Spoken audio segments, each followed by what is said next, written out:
Why and how do Democrats produce so many murderers? I'm just going to keep it simple. It's because they reject God. And Democrats, when you say that, they'll say, we believe in Jesus too. We just don't believe in having it in politics. And it shouldn't be imposed on people. Okay, so you believe in God, you say, but you reject everything about him. All right? You don't want thou shalt not kill posted because it comes from one of his 10 commandments. You don't want thou shalt not steal posted because it comes from one of his 10 commandments.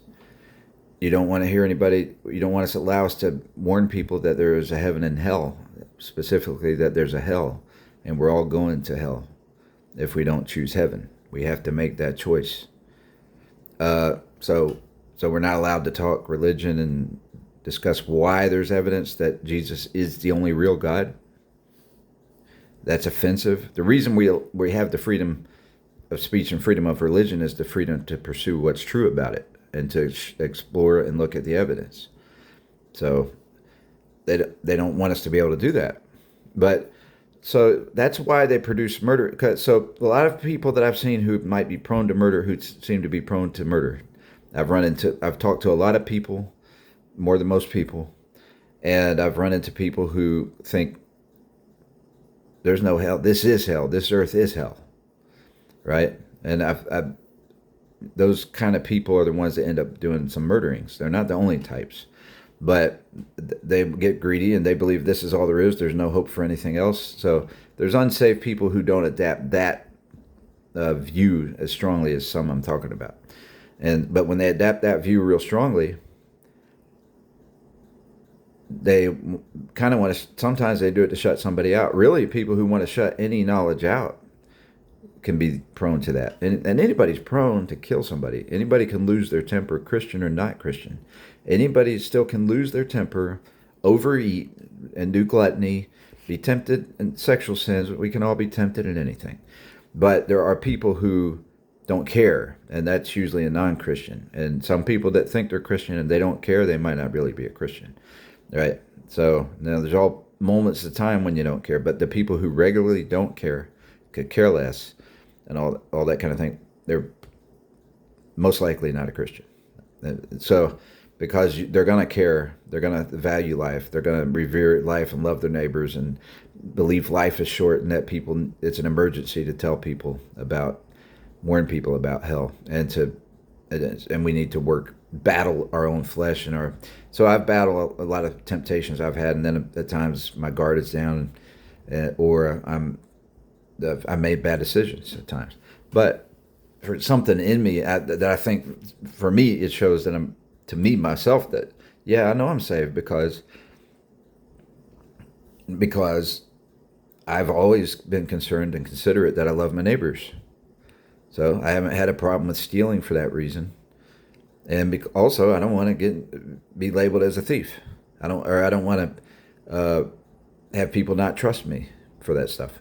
But so there's all those kind of things that have stopped me from stealing before, but mainly because I want to be friends with people, be friendly or be neighborly. I want them to view me as neighborly because God is neighborly, and I want them to see that God has told me to be neighborly, and that's who God is. He does that. And then when I forgive people, I want them to see the love of God. So you have people that reject everything about God, and what they do when they think there's no hope for the future, then they're going to want what they want right now whenever they want it, and they're going to want you out of their way or whatever. And if you get in their way, they might want to get you out of the way. But then they start thinking that they start realizing that, hey, if we cut these people down and call people pieces of crap and all that kind of stuff, call addicts a bunch of pieces of crap and all that, then we're able to bully them and take anything we want from them, And so the Christian side of society should realize that they need to quit.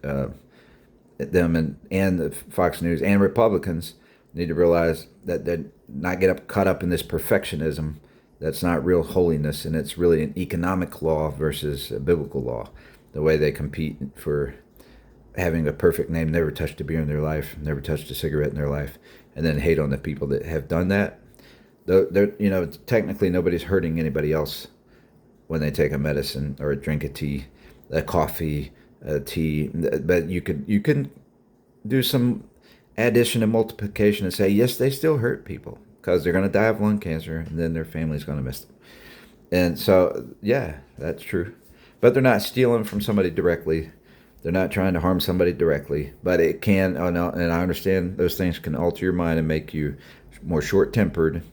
And so it is. It's a management issue though. So it's not an attitude issue where you're always hating somebody, always considering taking from somebody just because you hate them. And so there's a difference between when somebody has that kind of spirit. It has to do with no respect for God, no reverence for God, and no reverence for your neighbor's life. And so, if you're going to kick God out of everything, you're going to have a lot of killers. All right? That doesn't mean there aren't people who are tempted to be angry and kill who believe in God. But and then it doesn't mean that you don't have armies. We don't have soldiers. We don't have police officers that we believe in having protect us. That we think that if you're trying to take my life, and we're able to do we believe in doing self-defense and being able to fight back. Now, psychology is a whole different thing. I've had people that wanted to fight me and maybe take my life that have jumped me and assaulted me, and I've had a knife in my pocket once when people jumped me, and I never pulled my knife out. And I let them beat on me, and I played defense with my hands, right? And I lucked out and did pretty good, but had I pulled my knife out, they had a bigger one, by the way. They would have used theirs. So in one situation, this person was going to stab me or shoot me. I wasn't sure what he had in his hand, but then the other guy told him not to do it. And then he listened to the other guy. And but if I had pulled my knife out, there's no question they would have stabbed me. And they had the upper hand on that. It's 3-on-1. For one, it's 3-on-1. And so I just took my chances. Played defense, and I was lucky. Came out pretty lucky that most of their punches landed on my forehead instead of on vital parts. But so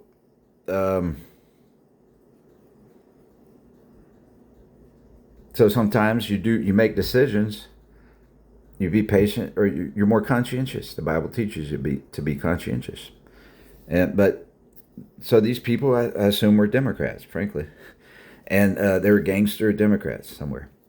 And I had run into them before that.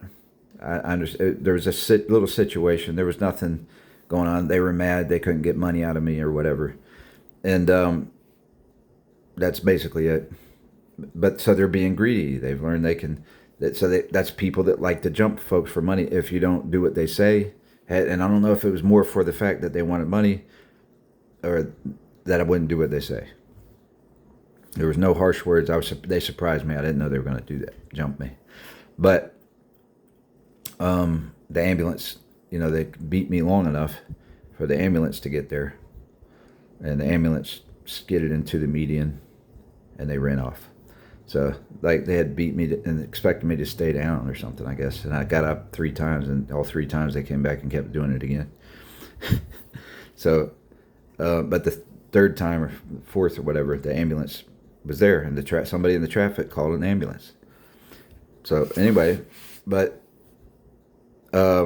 that's, I forget. I think I said the points I wanted to say, and I'm not gonna. I've started over because I always something's wrong with my mind physically, and I don't want to tell this because I keep cutting off the video because I got off the point. But I mean, I've had concussions before and had memory issues, and I'm having something similar to that, but it's different now, and I think it could be high cholesterol. I don't know. I gained weight pretty quick, not a lot of weight. I'm pretty happy with where I landed, and I'm pretty close to. I could easily lose weight right now. It's not like I only went from 197 to 207, 210. Instead of 215. When I started going up to 215, I'm like, I don't even want to go on a diet. It'll take too long to lose that. But I did too much chocolate and stuff, and so that could have shot my cholesterol up, because I have had my cholesterol go up before. But my memory is not working right, and if my memory continues to have problems and I'm not able to fix it this time, like I'm be 53 soon, but I should have plenty of memory left and stuff. But I haven't taken the best care of my body. Although I've taken better care than most people through periods of time, and then I've taken bad care, and then I take good care, and then I take bad care, and then I take good care. So but I'm someday I hope to be consistent. And um, anyhow, I'm a glutton. I'm a born glutton, and I can't help it. I was born a glutton. I was born with a bigger appetite than most people, and that part I can't help. But I do battle it, and I don't give up on it. But it definitely. So when I gain weight, it definitely hurts my memory. It slows down your blood to your brain, and if you get high cholesterol like I can get, then I think that's when that's hurt my memory particularly. So anyway, nobody cares, right? Then some of the types that nobody cares end up being your killers. They will kill if they're in a bad situation. So I've been through situations like that. I forgive the people, but uh, instead of taking revenge, and so here that helps me stay alive longer, and it just teaches me that I need to learn to go to be careful about where I go and not be so sociable everywhere I go, right? And I may learn to do that still. I'm sure. I mean, there's some things I've learned about it. I've learned to be a snob, learned to not try to make friends in the wrong places. A little better, but I'm 50 something, 53 almost. I think it's about time I learned, right? I don't know. But nah, because I've wanted to learn the world. I've wanted to explore. I've been told my whole life that, I'm a racist by the media because I'm white. I'm a white American, so I'm just automatically racist, right? And but what I did assume is that I did believe the media and think that black people had been abused by white people. So I've gone out of my way to befriend black folks in different cultures, which I do believe the drug laws being sabotaged, which by evolutionists, who is real racism, did disadvantage black folks. So I'm tend to be, if it comes to people who are surrounded by the drugs and all that, I'm more friendly to black folks. I've never hung around white folks much that get into the party scene, but I feel like black folks in the party scene, that was dumped on them. I feel that way. So I don't. So I have a hard time. I've had a hard time snobbing or thinking that they shouldn't be befriended. And based on what I feel is a conspiracy. So I still feel that. I feel like it's a sabotage. And but it's advanced. It's been going on for years. So a lot of folks in those situations have adopted that. So I have run into a lot of killers in my life, not just black killers, but but I have run into people who have robbed me, and I've had to deal with homelessness at times, and a lot really. And so I've run into in homeless venues a lot of white folks, well, white men who appeared to be serial killers even. And so I've run into a serial killer person who I thought was a serial killer and called himself Freddy Krueger's brother. That was a black man. And he tried to jump me one time, and I'm saying, and I know he had stabbed somebody supposedly 20 something times. That's him saying that because they put their hands on him. And so he's attacking me sort of, but didn't fully do it and didn't put his hands on me in the restroom. He's attacking me, saying, get out, on that top of his lungs. And I'm trying to put my toothbrush in my backpack, leaning on the wall, and I didn't want to drop my toothbrush. And so I just ignored him. And then I said, you don't know who you're messing with. I'm Superman. And then I switched it to Samson. He's telling me he's Freddy Krueger. And I said, well, I'm Samson. I turned it into Freddy Krueger versus Samson because I knew he wanted me to put my hands on him so he could stab me. So he could say, that's why he stabbed me. And so, anyway, I worked that out. And by the way, I am more like Samson. I'm a pretty strong guy. And maybe an unusual, stronger than most people, I would say. Just naturally stronger than most people. But I've never hurt anybody before. And I've refrained from fighting. It's been pretty close in basketball games and different things. But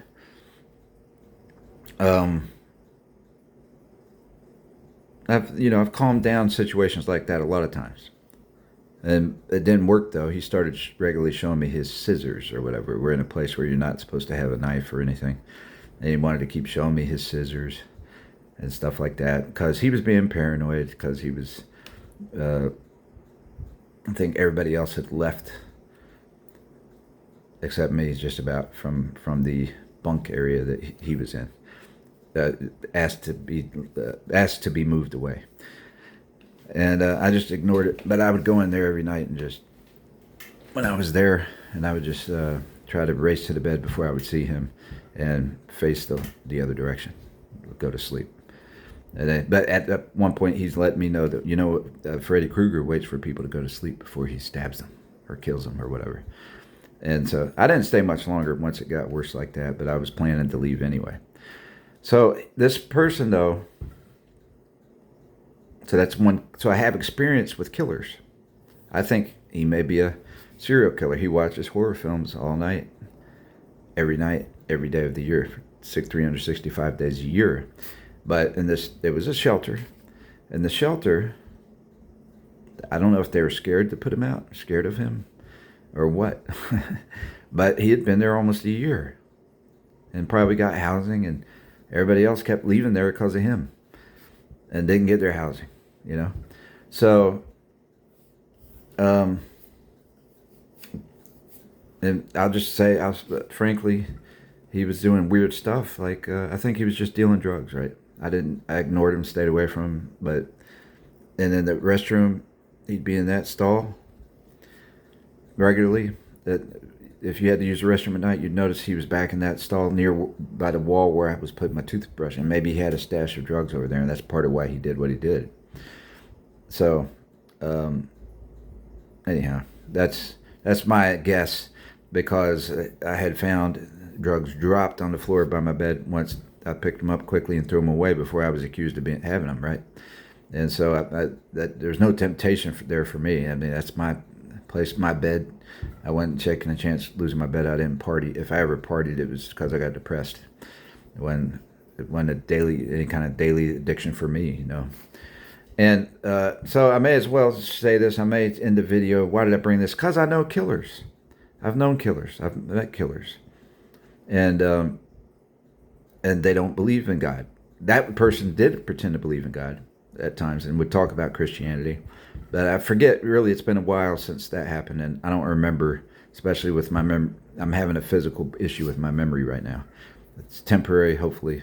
And if not, I will still keep trying to, I still have a creative mind that sees things that other people don't. I do seem to catch stuff that even the smartest people don't. And for some reason, and I write it down or whatever. And I can make short videos, but I'm not going to keep messing up my videos because of my memory and just changing the subject because I forgot what I wanted to talk about. But so I think with nutrition, I'll fix it. I'll just cut back. I'll catch up on some sleep still.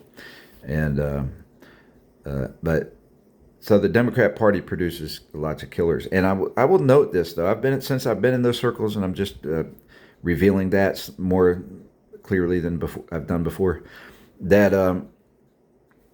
and I became homeless because I had 5 cars stolen from me. I've had more than that stolen from me. Some would say just because you're an addict. I've never been an addict. I've been what you call a binge. They could call me a binge smoker, or whatever, a relapser, or whatever. That's gone out very seldom, and I've never gone out more than a day at a time. Very, very seldom has that ever happened. So, I'm clean. I've always been clean 350 days a year on the average. Clean, not consecutively, but which means I've gone out 12 times a year, 15 times a year, in a whole year, And I've done that when I've gotten lonely, it's that stuff, or didn't feel like I fit in, and it didn't recover. But I get robbed when I've gone out. So, I know the territory and all that. I know what's out there. I know a lot of stuff, and I've never planned a relapse. I've had a relapse last minute thing, trying to battle not wanting to do it, and then I'm like, the law is stupid. It's a bunch of bull crap anyway. Really, I know. People drink coca leaf tea. And I'm talking on this because I'm in the context of showing you I have personal experience, and I'm not just promoting it. Legalization of trees, leaves, and teas for no reason, because I know the tricks. The cartel scientists know medicine better than our doctors and hospitals. But they get money from making medicines for the doctors and hospitals, and they make medicines for the streets, both. And they have lab rats. They have human lab rats, right? So they know the real deal, and they know that any medicine can be made into a safe form, like the tea form, that's with 2 leaves, instead of making the concentrated form with 50 to 100 or 1,000. I don't know all those details. I've never supported illegal dealing. I've never been a supporter of any of that. I've always been against it because I don't believe in imposing stuff on people that could get them in trouble. That's the main reason. And then, most of the time I've not run into poisons and things in my experience. So I've never seen anybody overdose and die. Nothing like that. I don't recall. Oh, I did run into somebody one time, and I tried to get in touch with. I didn't have a phone, but not too long ago, I found somebody under a bridge, and I thought they might be dead, way up at the top of the bridge, underneath, facing downwards. And I thought I'll run to that gas station, and I was waving down cars trying to get them to call 911, and nobody would help. And then I ran to the gas station not far away. It was pretty far. And I was surprised. I had done a lot of walking, so I was surprised I was in good enough shape to run there like I did and not be too out of breath. It was probably almost a half mile, maybe a quarter mile and a half. And so I sprinted there thinking usually the police are there, and the police weren't there. The gas station wouldn't call 911 for me. I went across the street to Federal Building. They wouldn't call 911 for me just based on my word. I'm like, so I said, well, where's the police station and this and that? And I ran a mile, almost a mile to the police station when I learned where it was, told them. But by that time, the guy, if he wasn't dead, he would have been dead, right? That drives me nuts. But that's not the first time that's happened. I ran into a guy under a bridge in another town. I had passed by a couple, maybe almost 2 weeks. And I walked on it. He seemed never to move. He was kind of new, sleeping under there. And it seemed like he was always in the same spot. And I just didn't want to bother him, so I'd always walk on the other side of the road. But this one day I was late trying to get somewhere, and I walked on his side, and he's asking me, I thought he was asking me for water. He's offering me water. And he's handing me his water bottle. And I'm like, no, you keep it. And he couldn't talk. He couldn't say his words. He's trying to move his mouth, but couldn't talk. And so I'm just arguing, telling him, keep your water. You need your water, man. I appreciate it. And then I realized he couldn't open the water bottle. And so I ended up helping him open his water bottle and giving him some of my food. And then he choked. He started eating it as fast as he could, like he's starving to death.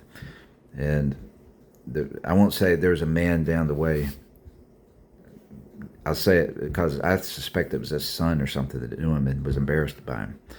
And he wasn't going to help me with the guy. He wouldn't help me. But what he did, he choked. He wouldn't sit up. He couldn't really sit up. And he ended up vomiting on himself, but he still wanted to eat even after that. And I didn't have a phone. And I wanted to, there's the bus station not far away. I went to the bus station. I'm running out of time. I went to the bus station. And I'm trying to get security to get 911 and get him help in an ambulance and everything. Because I'm like, this man's starving. He hasn't had water.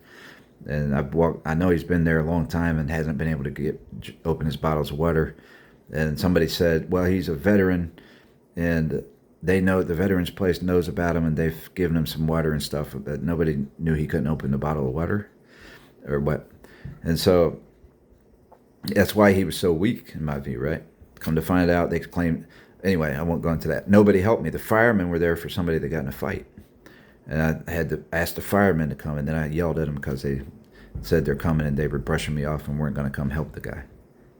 I mean, so I had to run all the way back there, and I stayed with him. And just waited till I saw a police car come by. I waved the police car down, right? And luckily he stopped. And then he kind of appreciated the fact that I wanted to help the guy, but he knew who he was and said if I take him to the hospital, they're just going to put him back out. And I have experience with that too. they've put me out of the hospital a few times when I shouldn't have been. Like the time I got, if I mentioned it in this video, where I got jumped and didn't pull my knife out. I said I had a knife, but didn't pull it out. But was in the hospital and didn't know my shoe was missing until it was time to go out, and they put me out. And I was pretty busted up, kicked in the ribs, kicked in the back and stuff. And so I couldn't move well, and I had just one shoe. And I sat at a bench all night by the hospital. And I'm worried, oh, security's going to make me move, but I don't know where to go, and I don't have a shoe. A construction guy gave me his boots. Now, I'll go back to the other story. I do remember these things. But the guy gave me some boots, the head construction worker, and eventually the security officer did make me leave. And I found my way back to storage 2 miles away, 5 miles away, 4 miles away, 3 miles. I forget. It was a new town, and I didn't end up staying in that town. But, so, but back to the other city, this man, the supposed alcoholic, I kept feeding him, stopping and feeding him for the next 3 or 4 days or whatever. And his strength was getting better. And he disappeared. He left. So he either made it to the hospital or he drank again. If he drank again, he might have died. But the police had said the hospital would just put him back out, and he appreciated me helping, but he wasn't sure what he could do. He'll keep an eye on him and see if he's in bad shape, and he checked him to make sure he's okay with what his knowledge of, I guess, vital signs and stuff. And so, anyhow, so the police may have taken him away, or he walked off and made it to the hospital. I witnessed to him, I sang to him, and hopefully that encouraged him. I told him to keep trying. Don't get down on yourself and relapse. You don't want to be right here again in this situation. And so I just wanted to make sure he had more water because of the vomit that got in his chest that day. But so I assume once he kept getting stronger, that he got up and walked and went somewhere. But he had his stuff. I don't know what happened, So anyhow, so I brought that up after bringing up the guys that beat me up, and then the Freddy Krueger guy. And then those are just a few stories. I've got a ton of stories I could tell. And I'm not saying their names or where it was, all right? And for whoever hears it, nobody knows where I'm talking about or whatever. All right? But I'm just trying to give some people some reality of some things people deal with. And, when you lose a phone, it takes a long time to recover email addresses. And if you lose an ID, you can't get money out of the bank. And I'm an American. And it's like, so I've had to travel almost a couple hundred miles on foot because I couldn't get money out of the bank when I've had an ID stolen from me. And so I didn't panhandle. I don't panhandle. Never have. I'm not against it though. But if it was legal, I would do it. Not for long, but I would do it when I need to. But that's why people panhandle though. A lot of them because they don't have an ID or can't get an ID. So it's not always bad. They can't get money out of the bank or do anything. So they need to some of them need to panhandle. But also there's people who panhandle because a dealer stole everything they had and told them to go panhandle over there, and then they're stealing their money from them a lot of times. So it's different ones. Different. Some dealers don't do that stuff to people, but I've seen it happen. So they steal their money, most of their money when they panhandle. They might give them anyway. So I believe in legalizing trees, leaves, and teas. So the cartel is disempowered and has no demand. And I'm almost out of time, but the Democrat Party has pushed to have all the cartels take over and enslave people in the ghettos, especially, and take private property rights, and they're paying high rent in these places in the ghettos, and never get to own anything. So the cartels have owned the ghettos. Those are supposed to be starter homes for us, and those were nice neighborhoods near the downtown. You want it to be nice. You don't want to be dodging bullets. And so that's why I say legalize trees, leaves, and teas, and then figure out the rest later. And then maybe we won't have to go to war with the cartel, which might involve China and everybody else, because the cartel is used by China. Well, I'm going to close out here and just say, trust Christ.